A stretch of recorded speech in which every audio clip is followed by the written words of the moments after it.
Hey folks, Mark's in the middle of something and just needed a couple minutes, so I am here to just chat with you.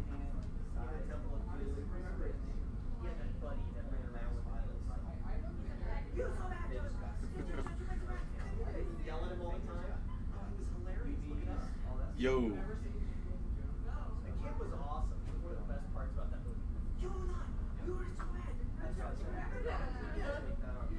Spying on James Cooper. Well, he's working on the icons that you saw JB using yesterday afternoon stream. The ability buttons. Sounds like you were whispering. Well, we're using the new mic, which is a little bit quieter and picks up less sound in this direction.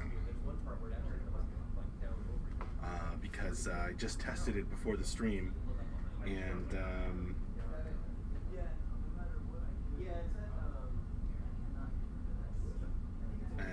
people said that it was seemed to be higher quality sound.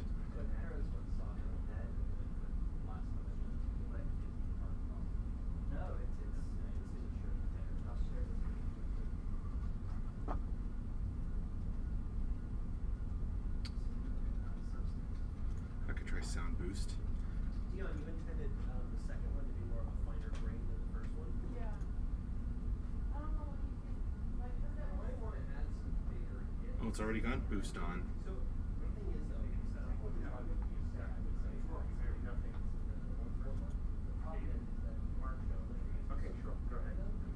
Do I have the top 10 list over there, Matt? You certainly do. All right, let's go, man.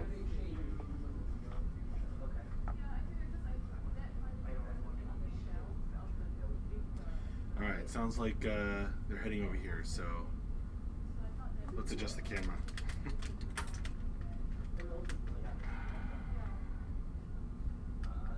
Oh boy.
Hey, good afternoon, everybody.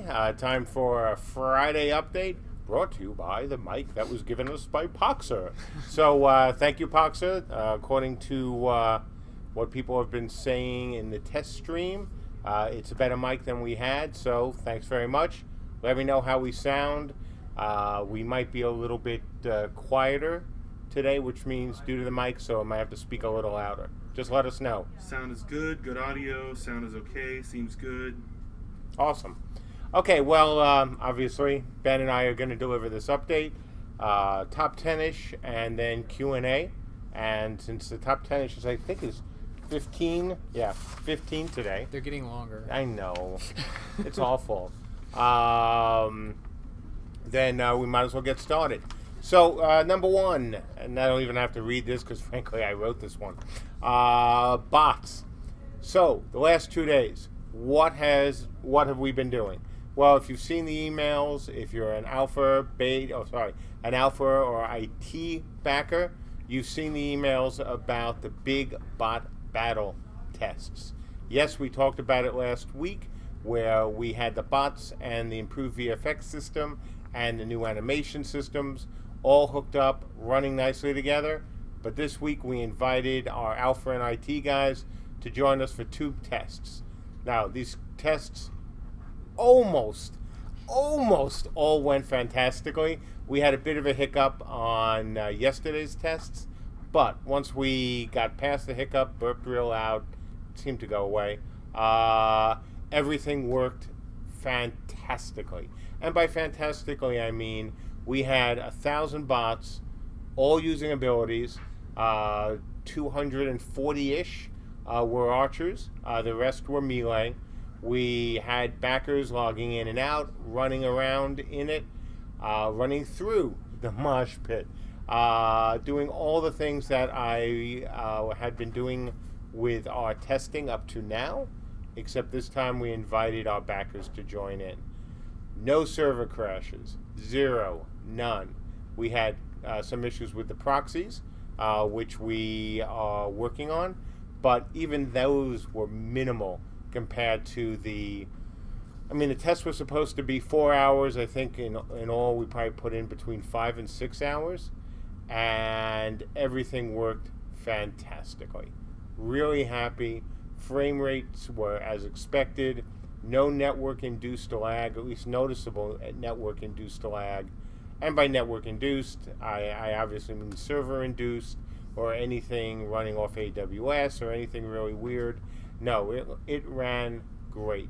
And if you have any doubt, certainly feel free to ask any of our backers who joined in, because we told them they are free to talk about the testing, to talk about what they saw, to put up any screenshots on our forum, certainly.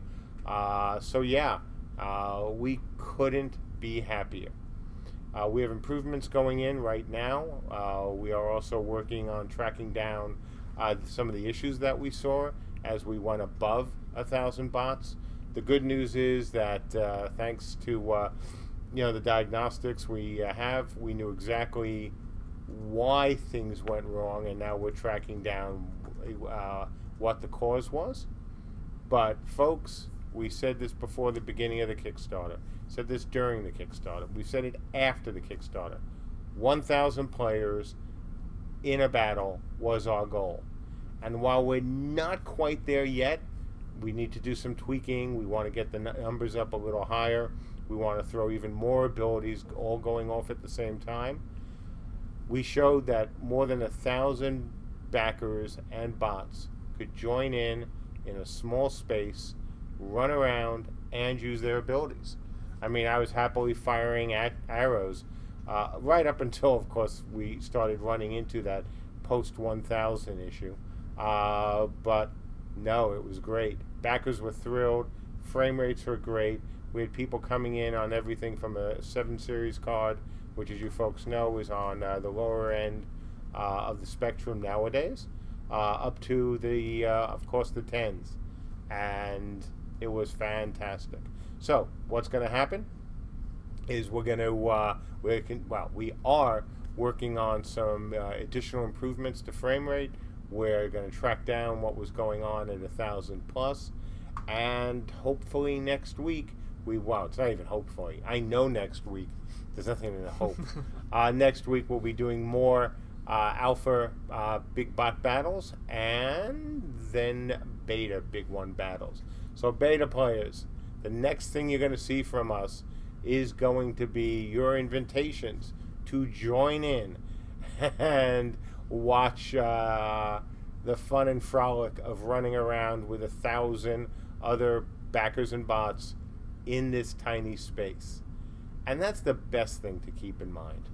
You know, putting the bots in there, that's a difficult enough achievement, you know, and keeping everything running in that tiny space. But being able to run around, right? Being able to go right through the mosh pit, back, forward, throw off abilities, when you're literally surrounded by these things, there's nothing else in, as far as we know, in the MMO world that mirrors what we have now. Not with that kind of performance. And the performance was fantastic. And the best part, it only continues to get better from here. So yeah, folks, we are so close to being able to tick off the 1,000, you know, player limit. Not limit, floor, I think is the better way to say it. Check off the VFX systems working, and we're getting closer to the animation check off as well. All of this we hope will be happening in the next few weeks. So watch your emails.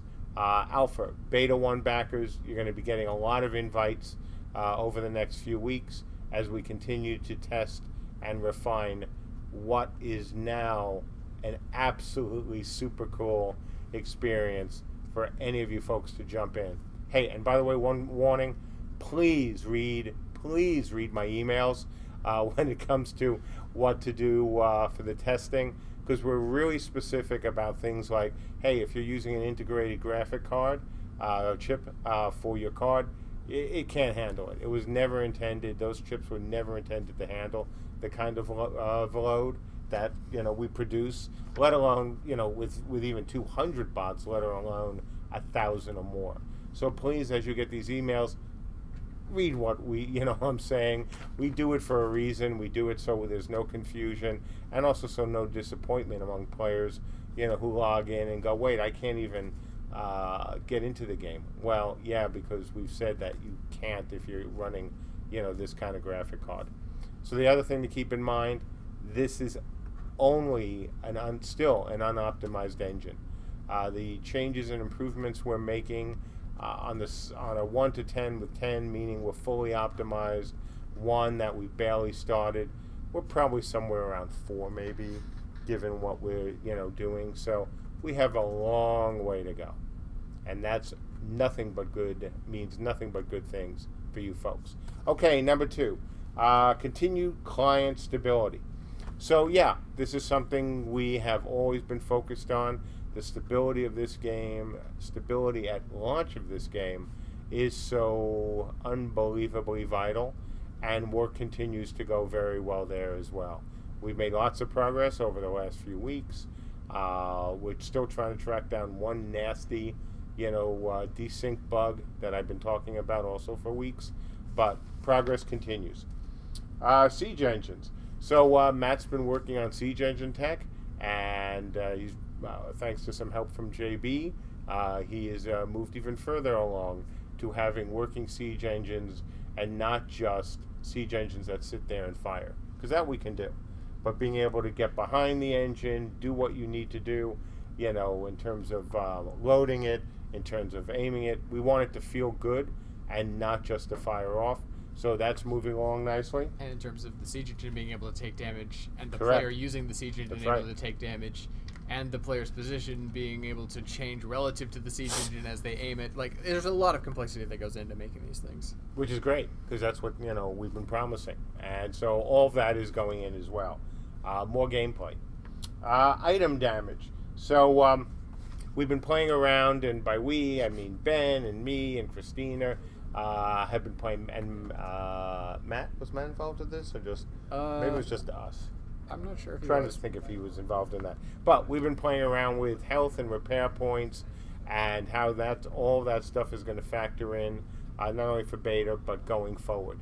Because as you know, we have item decay, we have item degradation, we have items breaking.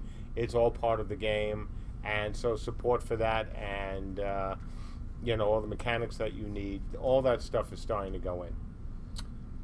So next up, skill pre-flighting. So yeah, this is one that you have to read, and I think some people may be a little confused, you know, about what it means. The simplest way to put it, I think, is just that we're setting. We are at the point where the server knows what's going on with the abilities. It knows how abilities need to interact with each other, and it's making some determinations on its own about what has to happen. Even before the information is sent to the client. So it's a tech thing, but it's a kind of useful thing. Yeah, like it's basically you don't want to have to do a bunch of calculations on demand as you're actually running around fighting. So we're trying to pre-calculate as much stuff as possible so that, for example, you can mouse over your ability button and get a tooltip that says, hey, this is ability, it does these things, it's going to do this much damage.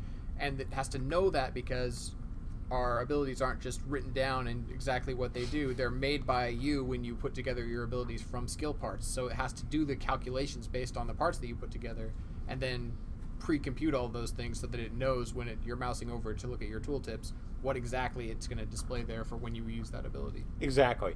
I mean, in an ability system where everything is already predefined, as Ben says, that's easy. Yeah, but if it's all written down, you just display it right there and it's just text. But if it has to be calculated, then the server has to do some work, and so that work being passed along to the client so you as a player can look at it before you've even pushed the button is one of the things we have to get out of that. Exactly. And just to be clear, it's all being done on the server, so it's not this data is being pushed to the client completed. So hacking is once again, as we've said from the beginning with our tech, it just doesn't matter.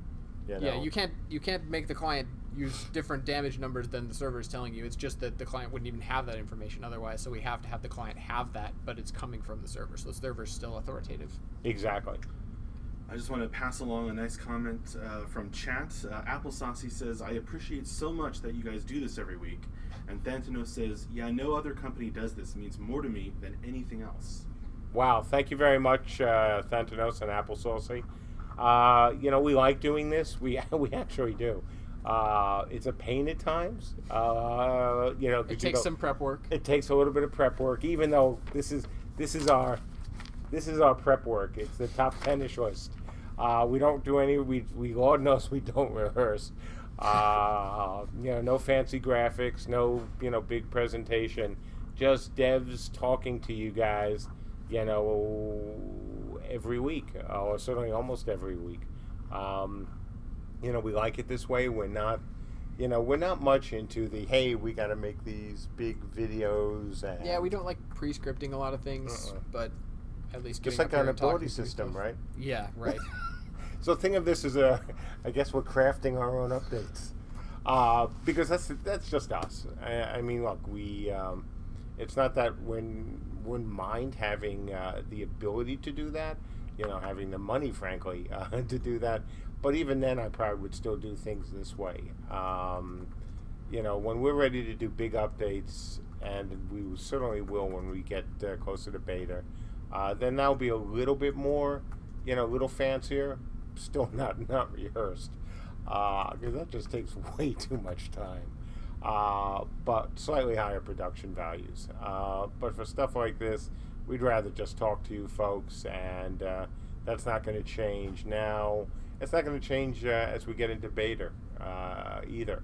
We're always going to be talking to you all. Next, the ability icon prototyping. So James Koo and JB, the two Jameses, have been working on our new ability bar.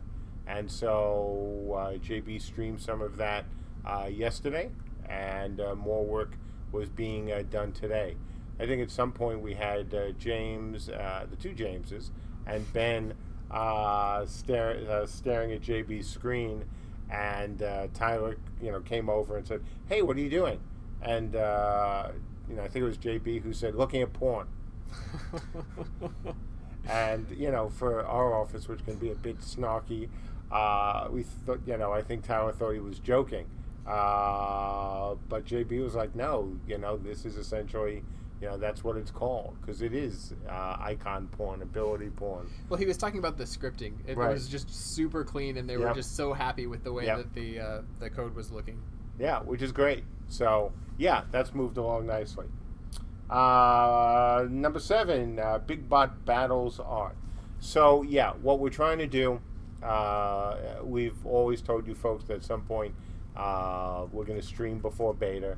We're going to put up more videos so people can see the actual game. So we're having Ben and Mike and Scott and other folks make things a little bit prettier, so we can put out the videos that, we can put out videos that actually show the engine working really well. Because obviously if we just have a boring ability in the video, as some abilities look, at the end of the day, just swinging a sword isn't necessarily the most exciting. Same with archery, we want to get that looking good, so that whatever videos we put out, whatever videos people see, actually show what the engine is capable of. So we're working on that.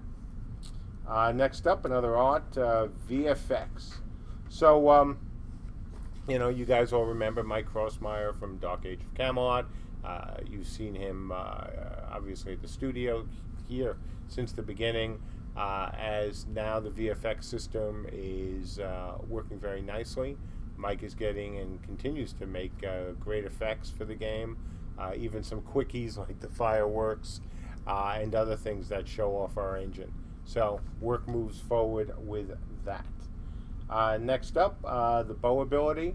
So we got a sound. Hey, we got a sound item. DB completed a pass on how the bow ability sounds with added permutations as well from a previous pass.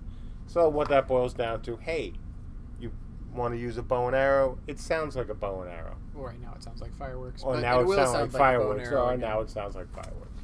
Well, but that's still a bow and arrow. You're still shooting. I don't think those are the sound files that he created. But no, I don't think so. He did create those files, but not for this. Next up, one-handed melee weapons. So Sandra's been working on, Sandra finished the death animation and is, working as well on the right-handed mace attack, and also doing the deflect and the flinch and the death, that go along with all of that. So once again, our animation system is designed so it can use components, just like most of our game. So as Sandra puts these components together, not only can they be used for, in this case, a right-handed mace, but they can be used as well for other animations, or other weapons, excuse me, that would use a similar animation. Yeah, so it's actually, the reason that it's significant that it's just the right hand is that we're doing left and right hand separately. So as you switch out what's in your left hand, your right hand can still do the same set of animations. So we're not like building specific pairings of animations where it's like sword and mace is one animation set, but sword and axe is another animation set. It's just the one hand has one weapon, the other hand has the other weapon, and the two don't really have anything to do with each other, except in cases where they have to. Like if you're holding a shield, you have to be a little bit more careful about moving the shield out of the way to do attacks, and if you're attacking with the shield, holding your weapon a certain way might not fit as it would if you had just two weapons in your hands. So there's a complicated set of rules there that govern the way that these different handedness things interact, but it does allow us to have some savings in combinational potential so that you can dual wield basically whatever two things you want and still have them work. Exactly, and that's an even bigger deal going forward, because we don't have to remake every animation. We bring in a new weapon. We don't bring in all sorts of new things. If we already have an animation or a piece of an animation that is being used, well, now can we reuse it, but it is all Voltron together real time. Mm-hmm. And that's a big deal, and we've talked to you folks about that as well.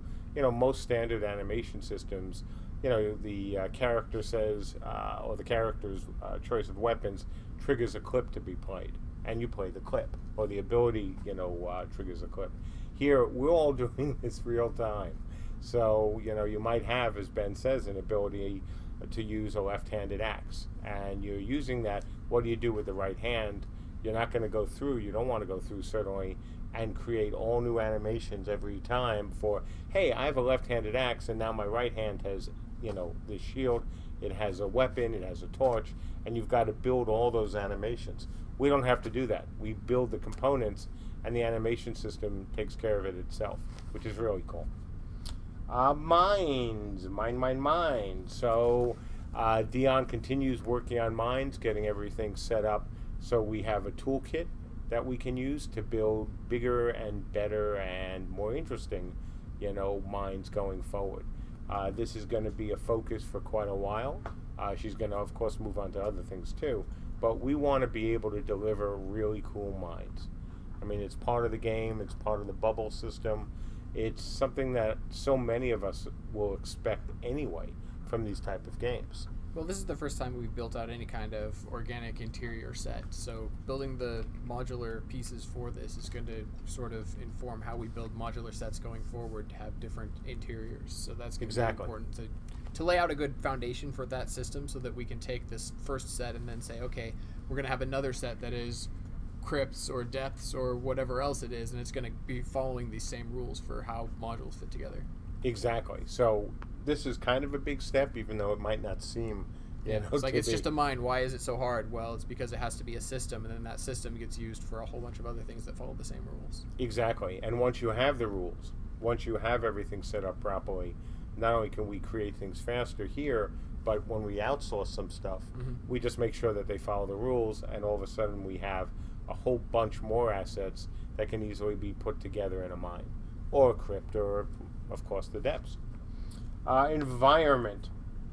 So John finished his model and materials for the depths-inspired shrine, and now we're doing. He's now moving on to improvements on the character skin materials, and so this is also something we've been looking at here over the last really 48 hours. How to make our characters look better for Beta 1. Part of the issue right now is lighting. Not the lighting system isn't cool, it is, but it's a matter of tweaking everything and making sure it all flows together. Because if you've noticed from some of our screenshots that the lighting is very, very bright at times and blows out, some of the characteristics of your character. Terrible characteristics of your character. That wasn't good. But it blows it out, washes it out. So we've been tweaking that for the last couple days, and as we get the chance, we're going to be obviously going back and doing more passes on the lighting system. So what you've seen from our characters to date is not how they're going to look, not only in the next few weeks, but certainly not the next few years. Yeah. We really want our models to look, quite good. And what you see now is really only the first pass, at them. Yeah, we've got now a very complicated lighting system, but we don't have all the parameters to make the lighting look good all worked out. So there's a lot of adjustments because the system is very complicated using PBR and stuff. Yep. It's going to have a lot of tuning and then further tuning in the actual resources for the models themselves. So it's like, well, we have to work on making this texture, and then we have to look at changing the lighting. Does the lighting work with the texture? And going back and forth between adjusting the parameters in the lighting system and revising the parameters in the resources themselves, and making those two things fit together nicely is difficult. And we knew it would be difficult, and this is what we wanted. We wanted a developer wants complicated system, news at 11. We wanted it more complicated because in this case, more complicated means more powerful. It means we have the ability to do things, that you guys have already, and guys and gals have told us over the last year especially, that you didn't expect to see in the game. You didn't expect us to have the level of graphics that we have now. You didn't expect, many people didn't expect the kind of performance that we're already seeing with the 1K battles. So this is another example of delivering on a system which is really over-delivering. We have an engine right now that is so powerful, that gives us so many options to mess with, that, that sometimes takes a little more time to get just right. But the good news is, and this is the best news, is that it's not a matter of stability. It's not a matter of the engine not working. It's not a matter of, oh God, the lighting system just blew up everything. It's just now it's just tweaking it. It's just making, subtle and sometimes not so subtle changes. But the core tech is so solid. That's the important takeaway, even if it's complicated for us to work with, because that's frankly how it should be. Next up, number 14, Watchtower concepts. So yeah, Stormwatch, folks. If you look at today's update, you're going to see some very early concepts from Michelle on that. Storm watches are, of course, an important part of the game, not only of the lore, also of the Kickstarter. It's stuff that we want to look really, really good. And so you'll see some initial concepts for them. Number 14, additional environment art. So Tyler's been working on terrain materials, working on as well the test area for the big bot battles in the future.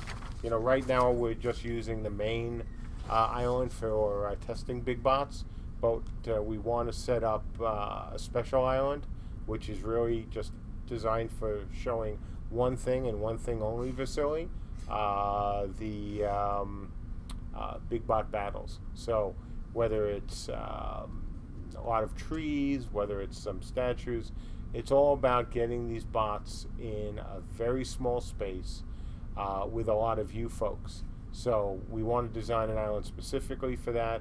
If you were in the test the last couple days, you know you had to run from the spawn points. So we want to set up the spawn points so you won't really have to run. You'll be able to come in right, not in the middle of the battle, because that would be kind of confusing, but be able to come out, you know, on the edges so you can see what's going on and just join right in. So that's moving along. Final item on the list is a design issue, and that is the 30-day doc. As you folks know who've been on the forums, or when I've jumped in on a chat, that I'm moving forward with that as well. Max has been editing the first 6 chapters, or 6 Not chapters. titles. Sections. First 6 sections.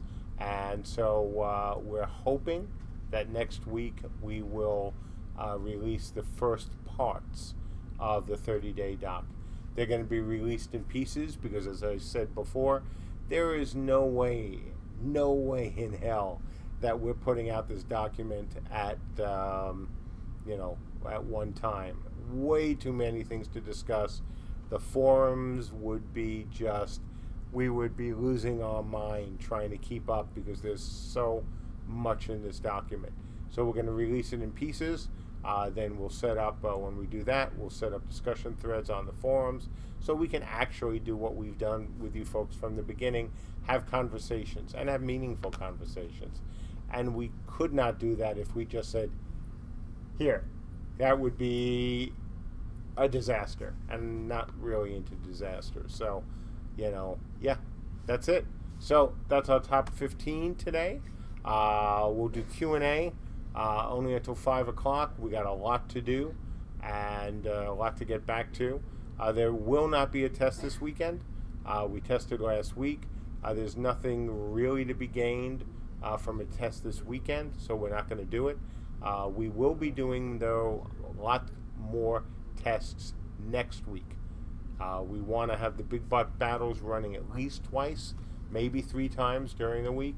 And then if that goes well, and by well meaning really stable, where we run the bots all day and nothing bad happens to them, then we can look at doing a test over the weekend for big bots, for all you backers who can't get away for any of our weekly tests.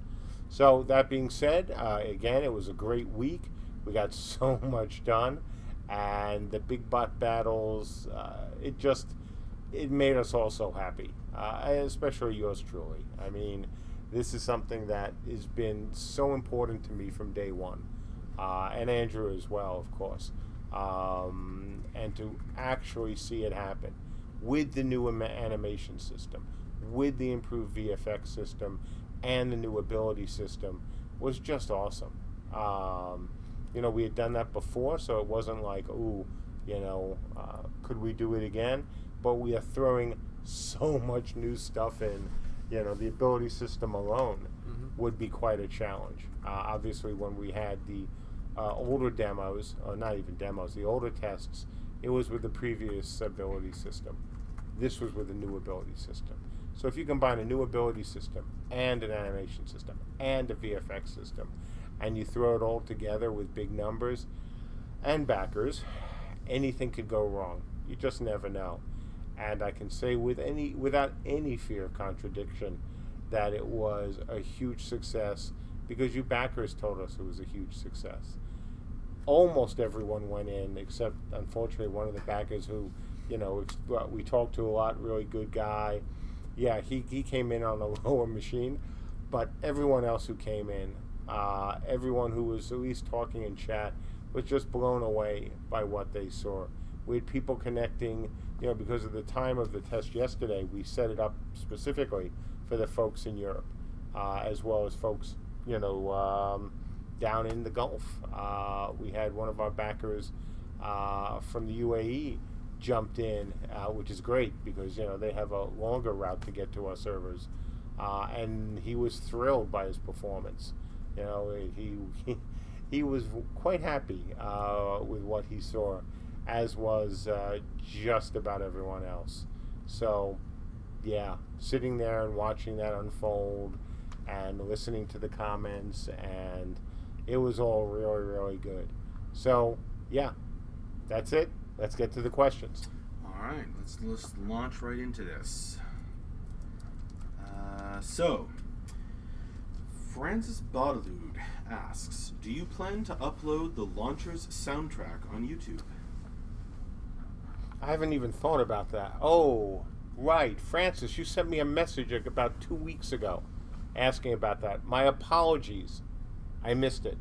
So, in terms of that, I believe what we have said we're going to do is give it out to backers who bought certain tiers. Could we upload pieces of it for YouTube? Sure, absolutely. And apologies on missing the email, Francis. I do that occasionally. I get a lot of emails and have to do a lot here, and occasionally I do miss one. So apologies for that. Siu Flamas asks, MJ, you talked about Watchtowers. Will we be able to siege them, and will they switch realms even before the zone will be taken? Great question. So the ones that players get from the tiers, no. Those are safe. Those can't be taken. Can other towers be taken? Hell yes. Hell yes. These were very important back in the days, the old days. So, yeah, they are going to be something that are part of the game. Flamas asks, any plans in the future for Cube until B1? Yeah, we're doing little bits here and there, but not much. I mean, what we have told you folks is that we had to focus on getting in to beta, and that we weren't going to spend a lot of time on Cube. So, little things that we're working on, like seeing if we can get the blueprints, from Cube working, within Unchained, and, things like that. Bug fixing, maybe some UI stuff. But we can't do a lot of work on it until we get into beta. Beta 1, this was obviously the Camelot Unchained Kickstarter and not the Cube Kickstarter. So we have to spend the vast majority of our time working on the Beta 1, which is what we're doing. Guinness asks, selfish question, will player Stormwatches be the same scale as Realm Stormwatches? Really loved Michelle's initial concepts, selfishly, of course. Most of them will be. Could we have special, supersize towers? Of course. But no, we're not giving... hey, wait, that's an idea. Why don't we just have different sizes of Stormwatches and we can charge more? That That's seems like great. a good idea, Yeah, okay. Yeah, hey, Guinness, thanks. So... No, of course we're not. Yeah, you got the wrong developers for that. No, the Stormwatches that the players get are going to be great. They're going to be fantastic. They need to be. For those who bought them, they were an expensive purchase, and we need to treat it as such. So yeah, you're going to be getting something really cool, very, very cool. And it won't be, you won't have Stormwatch envy from other developers, from other, Stormwatches. And we certainly would never, do the, hey, thanks for buying the Stormwatch. Would you like to buy Stormwatch 2.0? So, yeah, hopefully you like that answer. As a matter of fact, I know you like the answer. I know you. Related to that, Lodoween wants to know if either of you can sing us Born to be Wild, but Born to be Trolled. No. because we get enough refunds already, and frankly, if I start singing, I think the refund potential will be way too high. We could also be accused of using a weapon of mass destruction. You're talking to a guy who has been to Asia a number of times, and after the first time I tried to do karaoke with them, they said, "No thanks. That's you're good. No, really, you're good." So yeah, not gonna happen. Azanaris asks, will we potentially see the return of an FNF style of test with the bots in the coming weeks? And will you design the new test island with this in mind?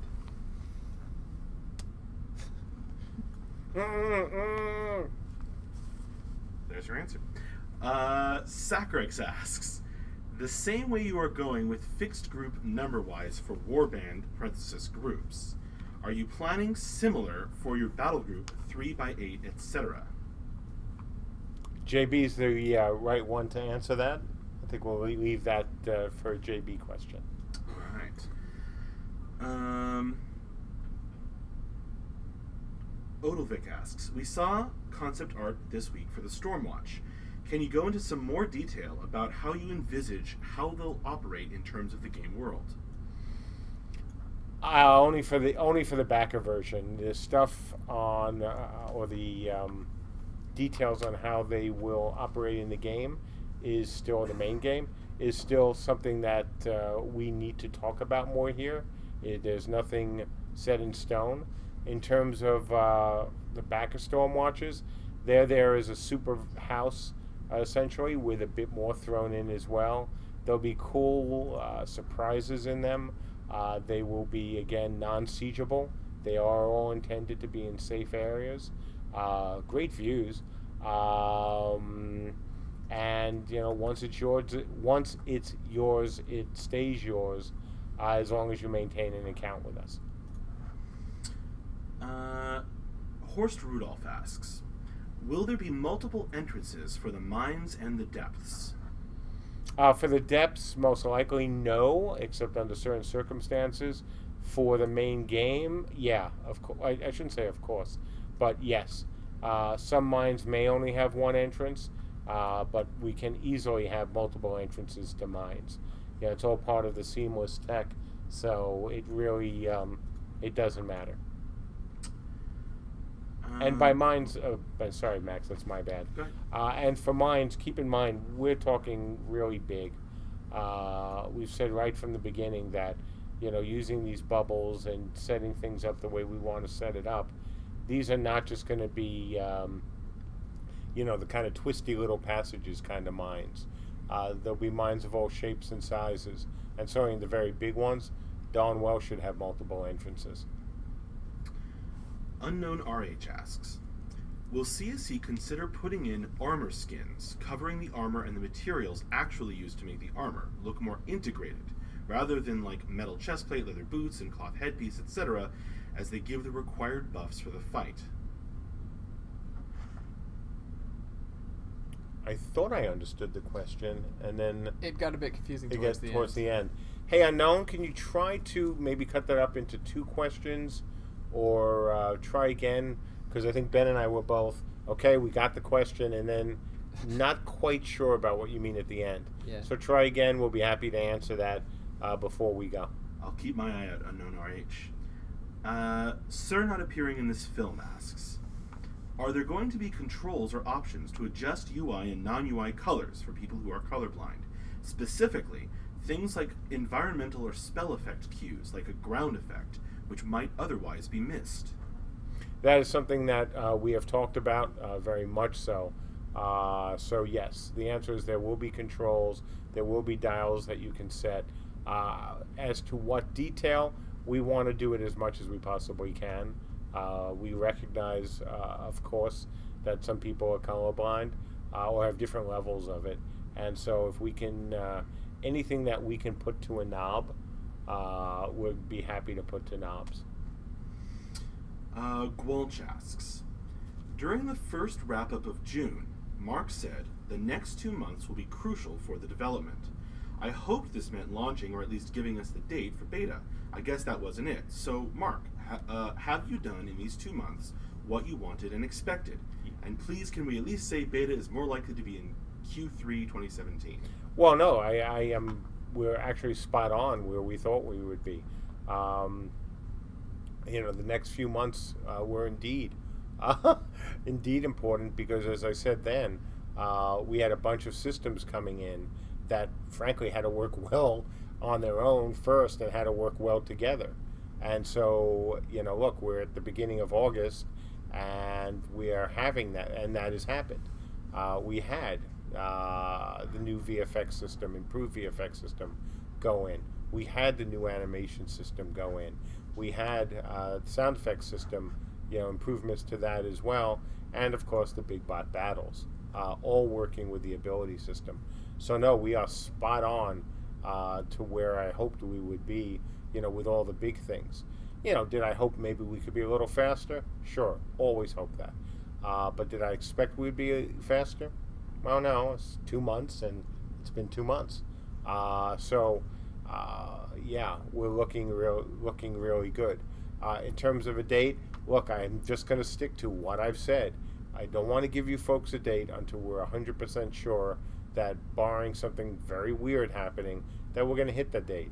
And until, again, I have not wavered in this, and until the architect of the VFX system, who is George, and the architect of the animation system, who is Andrew, which are 2 of our 3 most senior programmers, can sign off and go, okay, I'm done with my work on this. We're not going to give you a date. What I can say, and it's the same thing I've been saying, is that we are not only moving along really well, but you guys are going to have some surprises coming when you see the document. And I gave you a big hint today. So expect that and frankly, I think I've said this in an update. I know I said it on the forums. The testing we did for alpha is not the same kind of testing we're going to be doing for beta. We've been very clear about that. The document is going to start to come out next week, and more will be revealed. I know it's hard to be patient, but we're sticking to exactly what we said we were going to be sticking to, and our schedule is moving along really well. The features are going in, and most importantly, and I said this just half hour ago, and I'll say it again, stability is the key. You folks have waited a long time. We know that. We apologize for that, but we've not cut corners. We've not tried to push out a beta just to call it a beta, and that I hope will, give you folks more confidence. Those of you who were in the tests yesterday and who will be in the tests next week will see that firsthand. You'll see an engine that can do something that no other engine can do right now, and that amount of tech to drive those kind of battles didn't come easily. It didn't come cheaply. I'll remind everybody that of a story I told, I think, a year ago, but maybe a little bit before, of a number of senior engineers who we interviewed, and every one of them said we couldn't do what we said we couldn't do. They said, PhysX on the server side? Nah. PhysX on the server side with 1,000 people? You're insane. Well, maybe. We might be insane, but we've just done it. We've showed that working. So, a little bit more patience, please. I'm really sorry that I can't give a date. I'm not trying to be, sneaky, slippery, devious, or anything like that. I'm just sticking to the game plan. It's one of the things that I hope most of you backers, I hope you do as well, support us on support us for being, because we're not changing midstream, because we're not, trying to take additional money from you folks, with bright shinies. Because, look, when we launched the Kickstarter, there was a lot of people go, oh yeah, they're saying these things, but they don't really mean it. We kind of stuck to just about everything we've said, other than the, obviously, release dates, but those were estimated. We've kept our morals intact. We've kept the foundations of this game intact, and so that's not going to change. So let us get done what we need to get done. Dates and a hell of a lot more information is coming over the next few weeks. Unknown RH has a clarification for their earlier question. Will CSE consider putting in armor skins covering the armor and the materials actually used to make the armor look more integrated? Yeah, okay. Ben, do you want to take this? So the way that the skinning of armor basically works has to do with the materials that's put into it. So depending on the alloy that you use to make the metal that goes into your breastplate or your sword or whatever it is, that will influence the way that that item looks and the actual texture and the material that goes into the visual representation of that item. Additionally, on top of that, there is a dyeing system so that you can add lacquers or dyes or whatever it is to color your equipment in a certain tint for the look that you're going for. So there will be ways to customize your appearance. There will be an influence from the actual crafting system that goes into what you've made your item out of, and that's sort of how the items are visually determined. So there's not a like skin system per se, where in another game you would, through a cash shop or whatever, buy a skin and replace the just texture that goes across your entire set to make it look different. In our game, we're just doing that through crafting, more or less.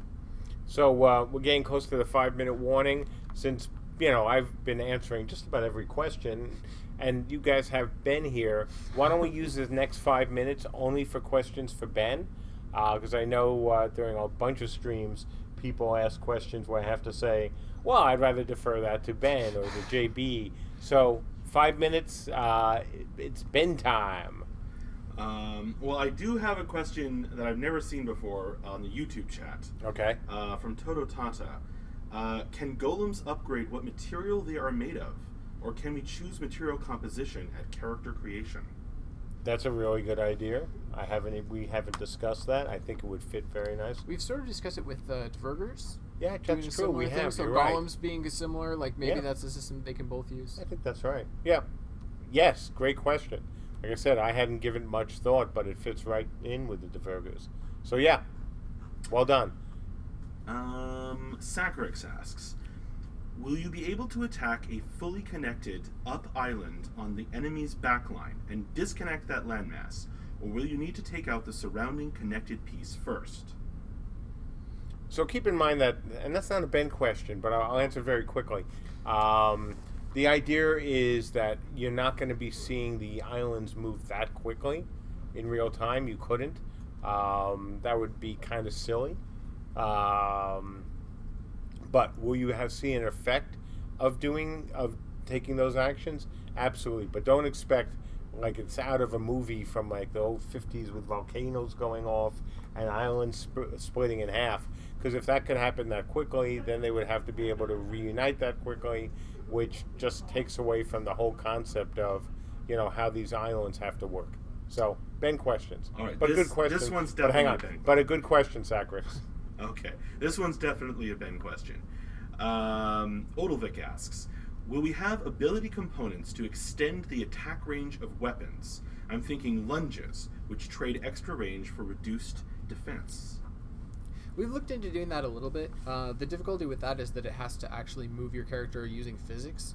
So if it's going to cause your character to either do a lunge or a dash or something like that, we have to work out the physics of actually making your character try to move forward, and that doesn't necessarily succeed because of intervening physics, and so it's going to be a little bit different than you might expect, where like if you look at say World of Warcraft, for example, you have charge abilities, but those charge abilities are actually like teleporting you to their target and then playing an animation on you to make your character look like they're going from place to place, and you'll go through any intervening characters that are between you and where you're going. So it's not going to work that way in our game because of physics, but there are abilities certainly that will allow your character to move as part of their effect.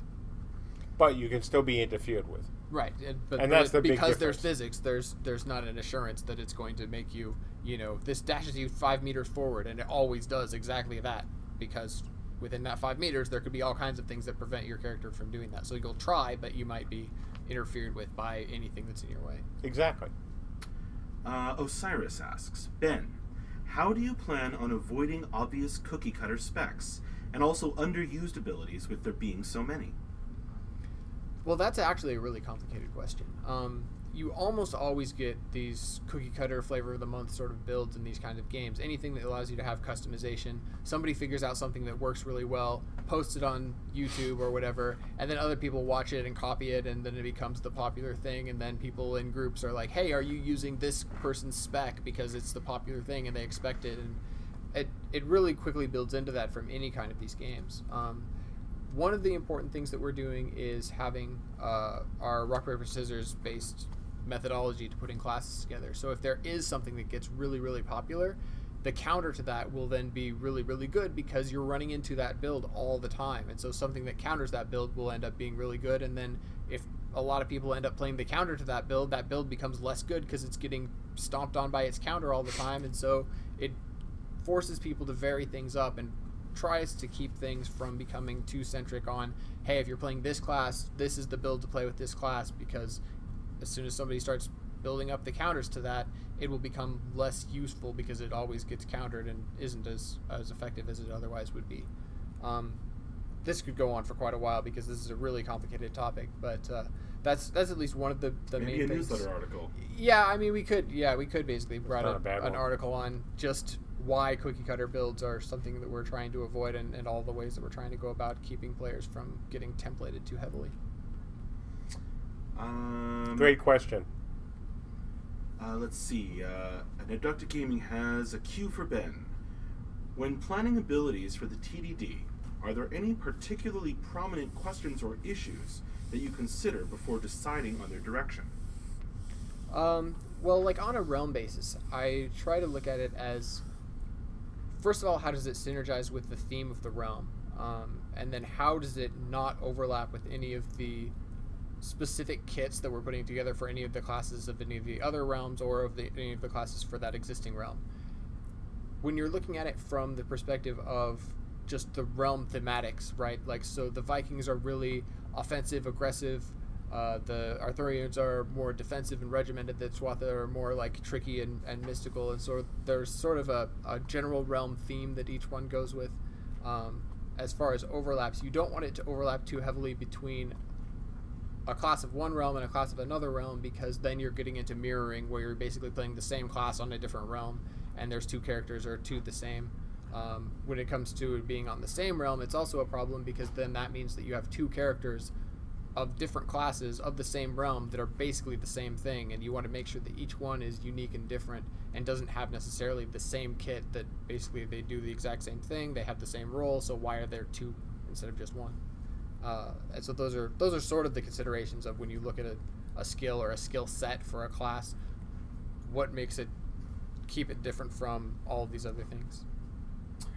Do you guys want to wrap it No, up? it's a great question. All right.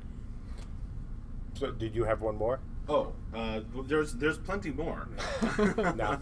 Okay, so look, folks, it's 5 o'clock. I know we started a little bit later today, but we got a lot to do before the end of the day. As always, we thank you for your support. We thank you for your patience. Next week, Alpha and hopefully Beta 1, guys. Check your emails. Hopefully you can join us for the tests, but expect more big bot battles from us. I think you'll, I hope you have the same experience that the folks who joined us this week had. It was a fun time, and I want all of you to experience it and come away with the same absolutely good vibe and good feelings that the folks who went in the last 2 days have had. Because when you're trying to build a game with large-scale battles, nothing says you're almost there than having large-scale battles. And we've never had you folks in for these kind of battles with the new systems in place, and now we can. And so we are extremely happy to do that. We've been waiting for that moment, and that moment is here. And so we can't wait to see you folks in it. And yeah, that's starting next week. So we're happy. Much joy. Have a great weekend, everybody. Again, we're not going to be running a test this weekend. There's nothing to be gained from a major test, so we prefer not to have to worry about the servers this weekend. But next week, we're going to have plenty. So, see you then. All right, see you later. Oh, and keep an eye out for our update email. Yes, with nice art.